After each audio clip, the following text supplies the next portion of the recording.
Hi rich morning, good morning all. എല്ലാവർക്കും സുഖമല്ലേ? ഞാൻ ഈ വീഡിയോയിൽ വരാനുള്ള കാരണം, ഇന്ന് സോഷ്യൽ മീഡിയയിൽ ഏറ്റവും തരംഗം നമ്മളാണ്, ഹൈറിച്ചുകാരാണ്. നിങ്ങളൊരു കാര്യം മനസ്സിലാക്കുക, 2020 നമുക്കെല്ലാവർക്കും അറിയാം, കൊറോണ ശക്തമായിരിക്കുന്ന സമയത്ത് വീട്ടിൽ നിന്ന് പുറത്തു പോലും ഇറങ്ങാൻ പറ്റാത്ത അവസ്ഥയിലാണ് ഹൈറിച്ച് എന്നൊരാശയം എൻ്റെ കയ്യിൽ കിട്ടിയത്. അന്ന് ഹൈറിച്ചിനെ കുറിച്ച് പഠിക്കുകയും ശക്തമായിട്ട് ഹൈറിച്ചിനെ പഠിച്ച് ഹൈറിച്ചിലേക്ക് വരികയും ചെയ്തതാണ്. ഞാൻ ഒറ്റയ്ക്കല്ല, എൻ്റെ കൂടെ 10ഓളം ലീഡേഴ്സും അന്ന് എൻ്റെ കൂടെ വരികയും ചെയ്തു.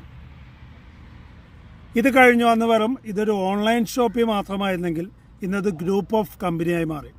ഇന്ന് ഹൈറിച്ചിൽ 2 GST എടുത്തുകൊണ്ടാണ് ഞാൻ ബിസിനസ് ചെയ്യുന്നത്. എല്ലാ മാസവും കറക്റ്റായിട്ട് GST ഫയൽ ചെയ്യുന്നുണ്ട്, കമ്പനിയും ചെയ്യുന്നുണ്ട്. ഇന്ന് ഗവൺമെൻറ്റിന് കൊടുക്കേണ്ട എല്ലാ ടാക്സും കൊടുത്തുകൊണ്ട് തന്നെയാണ് ബിസിനസ് ചെയ്യുന്നത്. പിന്നെ ഈ അടുത്ത് വന്നൊരു 126 കോടി രൂപയുടെ ഒരു കാര്യം വേറൊന്നുമല്ല. നമ്മൾ ഫസ്റ്റ് ഒരു പ്രൊഡക്റ്റിന് അഡ്വാൻസ് വാങ്ങുന്ന സമയത്ത് ഗിഫ്റ്റ് വൗച്ചറോ അല്ലെങ്കിൽ റെഡീം കൂപ്പൺ ആണെങ്കിൽ അത് ബില്ലായി കഴിഞ്ഞിട്ടാണ് ശരിക്കും ടാക്സ് അടയ്ക്കേണ്ടത് അല്ലെങ്കിൽ GST അടയ്ക്കേണ്ടത്. ഇവിടെ അതല്ല എന്ന് പറയുകയും അതിൻ്റെ ഭാഗമായിട്ട് അത് ഫൈൻ അടയ്ക്കാൻ വരികയും അതിൻ്റെ പകുതിയോളം എമൗണ്ട് നമ്മുടെ കമ്പനി അടച്ചു കഴിയുകയും ചെയ്തു, അല്ലേ? ബാലൻസ് സമയം ചോദിച്ചിട്ടുണ്ട്. ശരിക്കും ഇവിടെ നടക്കുന്ന എന്താ വെച്ച് കഴിഞ്ഞാൽ, പല ബിസിനസ്സുകാരും ഹൈറിച്ചിൻ്റെ വളർച്ച കണ്ടിട്ട് എങ്ങനെയെങ്കിലും ഹൈറിച്ചിനെ ഒതുക്കുക എന്നുള്ളതാണ്. നിങ്ങൾ മനസ്സിലാക്കുക, 1,80,00,000 ഐഡികളുള്ള ഒരു കമ്പനിയാണ് ഹൈറിച്ച്.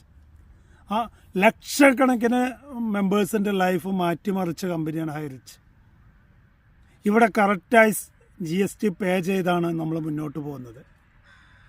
ഒരുപാട് പേര് എൻ്റെ തന്നെ ലൈഫിൽ എന്നെപ്പോലെ ആയിരക്കണക്കിന് 10,000 ലക്ഷക്കണക്കിന് മെമ്പേഴ്സിൻ്റെ ജീവിതം മാറ്റിമറിച്ച കമ്പനിയാണ് ഹൈറിച്ച്.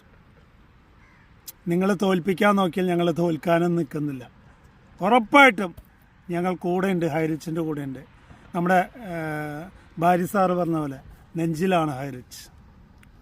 ശക്തമായിട്ട് നമ്മൾ ഫൈറ്റ് ചെയ്ത്, നിങ്ങൾ ആലോചിച്ച് നോക്കുക, ഹൈറിച്ചുകാർ ഇവിടെ ഹൈറിച്ച് നിലനിന്നാൽ ഒരുപാട് പേരുടെ ലൈഫ് ഇനിയും മാറി അല്ല, നോ കോംപ്രമൈസ്.